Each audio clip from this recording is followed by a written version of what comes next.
Hello students, हम पढ़ रहे हैं हमारा हिस्ट्री का third chapter ruling the country side. इसके अंदर हम लोग पेज नंबर 32 तक कंप्लीट कर चुके हैं। यहाँ तक अब हम 33 पेज पर जो हमारा टॉपिक है Indigo on the land of रैयत।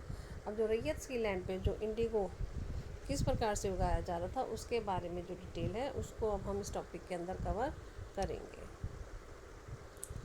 तो यहाँ पर क्या बताया गया, अंडर द रैयती सिस्टम, ये जो रैयती सिस्टम था उसके under the planter forced the ryots to sign a contract and agreement.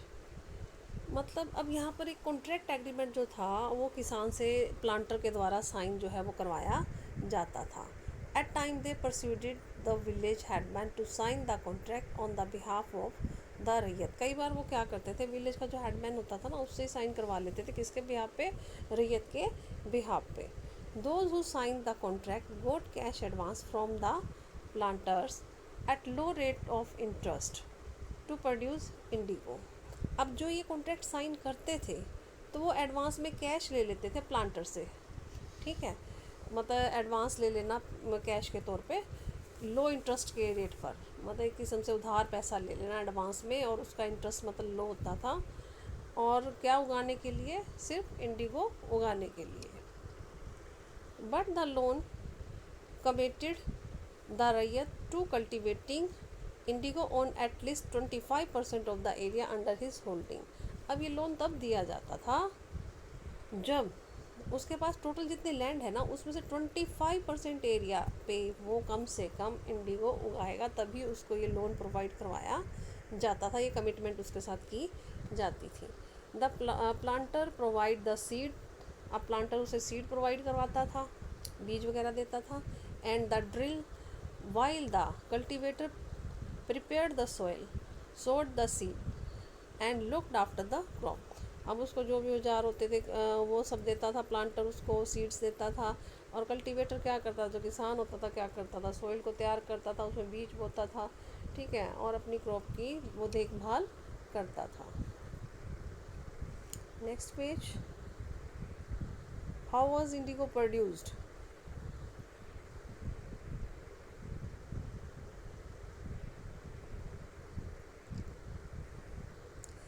When the crop was delivered to the planter after the harvest। अब जब हार्वेस्ट कर लिया जाता था प्लांट्स को तो किस प्रकार से वो डिलीवर की जाती थी प्लांटर को, क्रॉप जो फसल जो है वो काटने के बाद किस प्रकार से डिलीवर की जाती थी, तो उसका यहाँ मेथड बताया उन्होंने।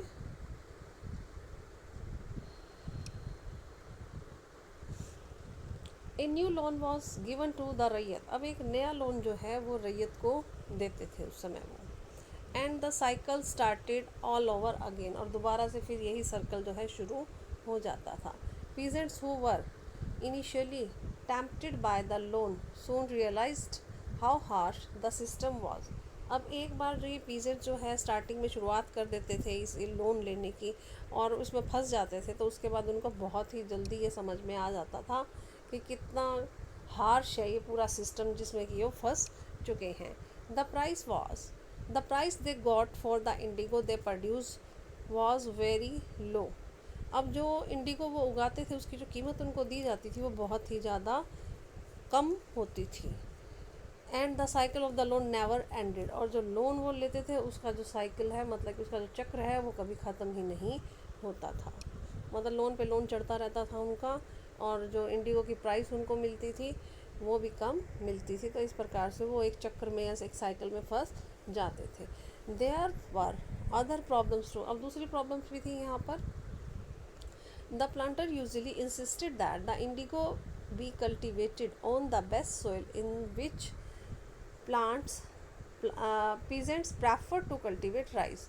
अब यहाँ पर एक नई और बात करने लग गए ये प्लांटर्स। अब ये इंसिस्ट करने लगे, मतलब मजबूर करने लग गए कल्टीवेटर को, जो ये किसान को या पीजेंट को जो भी ये खेती करता था, कि अब तुमने जो नील की खेती उगानी है ना, इंडिगो की खेती जो उगानी है उसको, जो तुम्हारी अच्छी क्वालिटी की जो लैंड है, मतलब बढ़िया वाली जो लैंड है उस पर तुमने इसको उगाना है, जिस पर कि वो राइस उगाते थे। Indigo moreover had deep root. Indigo की क्या होती थी?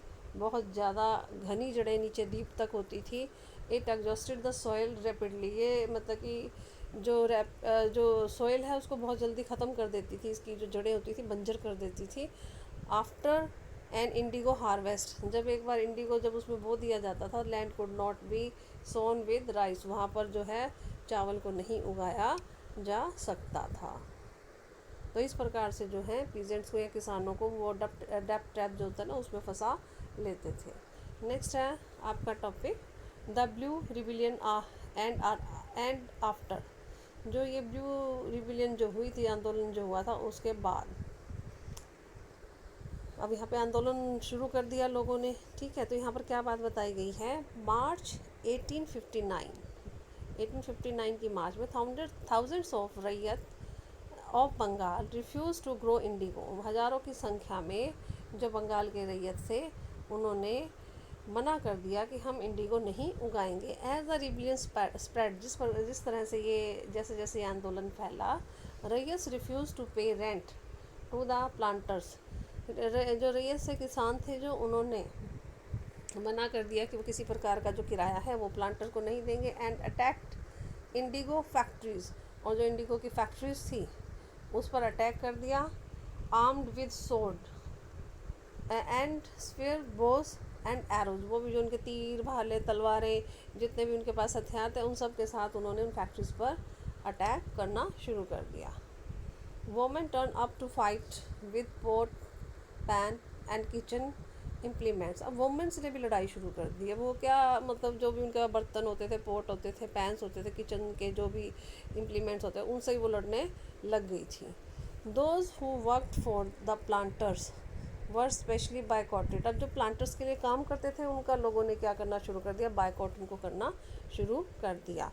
एंड द गोमथास, गोमथा जो कि एजेंट होते थे प्लांटर्स के, उनको गोमथा यहाँ पर बोला गया है, ये ध्यान रखना, एजेंट्स ऑफ द प्लांटर्स, ठीक है। Who came to collect rent were beaten up, अब जो पैसा लेने आते थे गोमथा, जो रेंट इकट्ठा करने आते थे उनकी क्या करते थे ये लोग, पिटाई करते थे। Ryots for they would no longer take advance to sow indigo nor be bullied by the planters lathiyals, अब ये जो किसान थे इन्होंने कसम खा ली थी कि अब ये आगे जो है, अब आगे क्या करेंगे, इन्होंने कसम खा ली कि आगे कभी भी ये किसी भी प्रकार का जो एडवांस है वो नहीं लेंगे इंडिगो को बोने के लिए, ठीक है। और ना ही वो गालियाँ सहेंगे प्लांटर्स के जो लठियाल्स आते थे, लठियाल्स होते हैं लठ लेकर जो अटैक करने वाले आते थे, पहले सबके पास जो है कोई हथियार तो होते नहीं थे, लाठियाँ लेके लठैत या लठियाल्स यही होते थे इनके, तो उनसे ये गालियाँ नहीं खाएंगे। The lathi wielding strongman maintain by the planters, ये जो लाठी विल्डिंग स्ट्रॉन्ग मैन मतलब लाठियों को चलाने वाले जो स्ट्रॉन्ग मैन होते थे, ताकतवर बंदे होते थे, ये प्लांटर्स के द्वारा मेंटेन किए जाते थे। मीन्स अपनी सुरक्षा के लिए इन लोगों को रखते थे जो बहुत ही अच्छे से लाठी चलाते थे और ताकतवर होते थे ये लोग, जिनको कि लठियाल कहा यहाँ पर गया है। Why did the Indigo peasant decide that they would no longer remain silent, अब जो इंडिगो पीजेंट्स थे उन्होंने क्यों डिसाइड किया कि वो अब ज़्यादा लंबे समय तक अब चुप नहीं रहने वाले। What give them the power to rebel, किस चीज़ ने उन्हें ताकत दी कि वो आंदोलन करें। Clearly the Indigo system was intensely oppressive, साफ बात यहाँ पर क्या बताई है कि ये जो इंडिगो सिस्टम था बहुत ही ज़्यादा ऑप्रेसिव था, मतलब दमनकारी था, उनका दमन कर रहा था, उनका शोषण कर रहा था। But those who are oppressed do not always rise up in rebellion, they do so only at time, अब जो कि दमन जिनका हो चुका था वो हमेशा से ही जो है, ऐसा नहीं कि हमेशा से ही आंदोलन करते आए हैं, लेकिन वो समय समय पर इस तरह से वो आंदोलन वगैरह वो करते रहे हैं। In 1859, the Indigo Rayats felt that they had the support of the local zamindars. 1859 के अंदर जो इंडिगो रैयत थे, जो ये इंडिगो वाले उगाने वाले जो किसान थे, इनको क्या महसूस हुआ कि उनको सपोर्ट मिल रहा है, कि इनका जो लोकल ज़मींदार थे, जो विलेज के हेडमैन थे, उनका सपोर्ट मिल रहा है उनके आंदोलन में जो उन्होंने प्लांटर्स के ख़िलाफ़ शुरू किया था। इन मैनी विलेजेस, बहुत सारे विलेजेस के अंदर जो विलेज के हेडमैन थे, who had been force to sign indigo contract, जिन्होंने कि उनको कॉन्ट्रैक्ट साइन करने के लिए फोर्स किया था, मोबिलाइज द इंडिगो पीजेंट्स, वही अब इकट्ठा करे थे इंडिगो पीजेंट्स को, and fought pitched battle with the lathiyals. अब वो क्या कर रहे थे, अपने मतलब कि जो भी उनके पास हथियार थे, पिच फॉक वगैरह जो भी होते थे, उनके साथ जो है लठियालों के साथ अब वो लड़ाई उनके साथ कर रहे थे।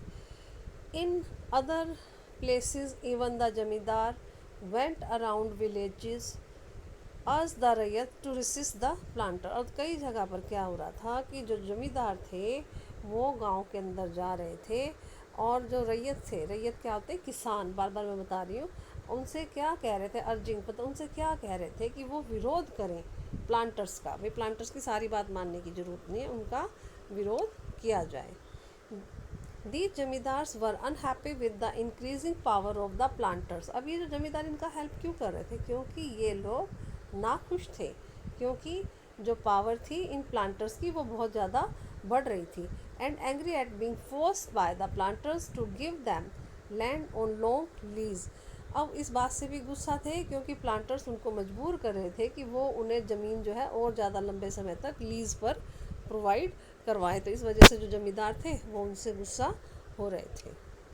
The Indigo peasants also imagine that the British government would support them in their struggle against the planters. जो इंडिगो पीजेंट्स थे वो ये भी अब इमेजिन करने लगे थे कि जो ब्रिटिश गवर्नमेंट जो है, जो ब्रिटिश सरकार थी, वो would support them in their struggle against the planter, भी वो भी उनकी हेल्प करेगी, जो उन्होंने प्लांटर्स के खिलाफ जो उन्होंने स्ट्रगल शुरू किया, इस चीज़ को वैसे इमेजिन करने लग गए थे।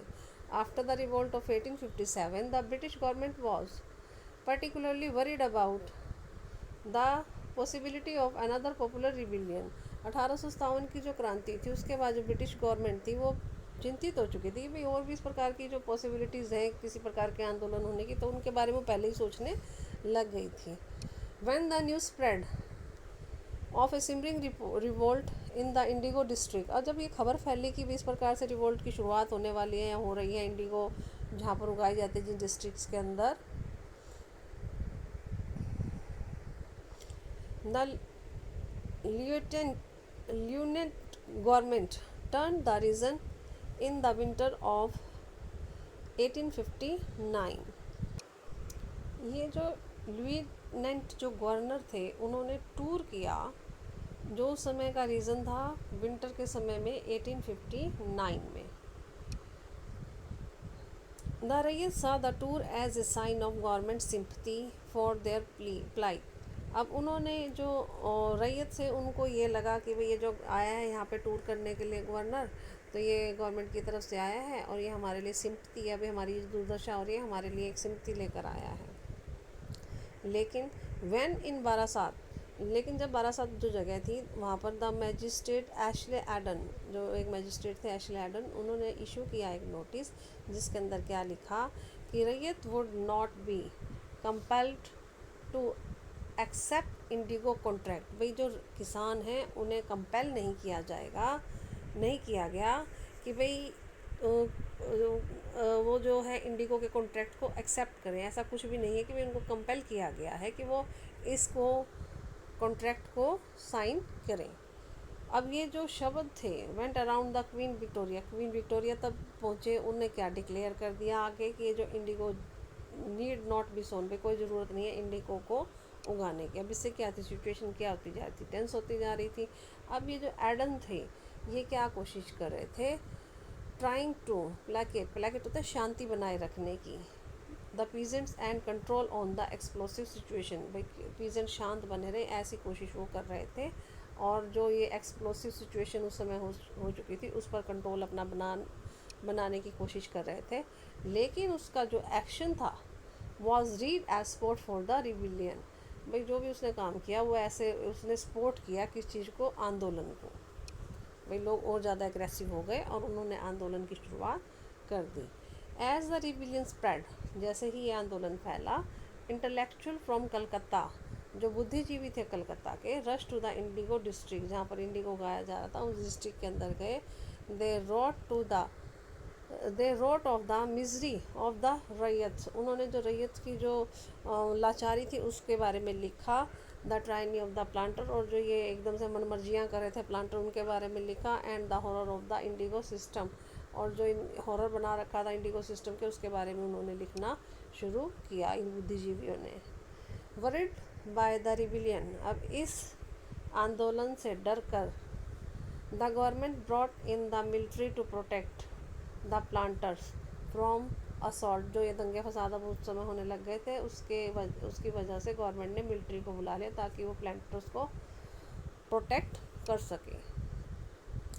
And set up the indigo commission, और उन्होंने एक इंडिगो कमीशन बनाया to acquire into the system of indigo production, कि वो जो है पूरा इंक्वायरी करे भाई सिस्टम है क्या, ये जो इंडिगो प्रोडक्शन का जो सिस्टम उस समय बनाया गया था उसके लिए एक इंडिगो कमीशन उन्होंने बनाया। The commission held the planter guilty, उन्होंने ये जो कमीशन था उसने पाया कि जो प्लांटर्स क्या हैं दोषी हैं। And criticise them for the coercive method, मतलब जो उन्होंने इतना बुरा जो मेथड शुरू किया था बहुत ही ज़्यादा, उसके लिए उनको मतलब कि बहुत ही क्रिटिसाइज़ किया। They used with Indigo cultivator, जो कि उन्होंने यूज़ किया था कल्टीवेटर्स के साथ, उस मेथड को उन्होंने क्रिटिसाइज़ किया। इट डिक्लेयर दैट, अब क्या डिक्लेयर कर दिया गया, Indigo production was not profitable for रैयत, कि भाई ये जो प्रोडक्शन है इंडिगो का वो रैयत के लिए, जो किसान थे उनके लिए कोई फ़ायदे का काम नहीं था। The commission asked the ryot to fulfil their existing contract but also told them that they could refuse to produce indigo in future. अब इस कमीशन ने ये कहा कि भाई जो तुम्हारे कॉन्ट्रैक्ट चल रहे हैं उसको तो एक बार फुलफ़िल करो, लेकिन आगे के लिए तुम मना कर दो फ्यूचर में कि किसी प्रकार का कोई इंडिगो नहीं उगाओगे। आफ्टर द रिवोल्ट के बाद indigo production collapse in Bengal, जो इंडिगो का प्रोडक्शन था बंगाल के अंदर का बहुत ही ज़्यादा ख़त्म हो गया। But the planters now shifted their operation to Bihar, लेकिन अब प्लांटर्स ने अपना ऑपरेशन किधर शुरू कर दिया, बंगाल में तो ख़त्म हो गया, अब वो बिहार की तरफ चले गए। बिहार में उन्होंने अपना ऑपरेशन शुरू कर दिया। With the discovery of the synthetic dye की जब डिस्कवरी की गई in the late 19th century में, देयर बिजनेस वो सीवियरली इफेक्टेड, उससे इनका बिजनेस जो था बहुत ज़्यादा प्रभावित हुआ। But yet they manage to expand production, लेकिन फिर भी उन्होंने मैनेज करके रखी, अपनी प्रोडक्शन को बढ़ा कर रखा उन्होंने। When Mahatma Gandhi return from South Africa, जब महात्मा गांधी साउथ अफ्रीका से वापस आए, a peasant from Bihar persuaded him visit Champaran, तो पीजेंट जो थे ना बिहार के चंपारण के, उन्होंने उनको कहा कि एक बार जो है चंपारण में आकर विजिट करो and see the plight of the indigo cultivator there, और जो इंडिगो कल्टीवेटर की जहाँ पे दुर्दशा है वो आकर देखो। Mahatma Gandhi visit in 1917 mark the beginning of the Champaran movement against the indigo planters. Mahatma Gandhi ने जब विज़िट किया 1917 के अंदर, इसको क्या मार्क किया, क्या कहा गया कि शुरुआत हुई है जो चंपारण मूवमेंट की शुरुआत जो इंडिगो प्लांटर्स के खिलाफ जो थी वो यहाँ से हुई थी।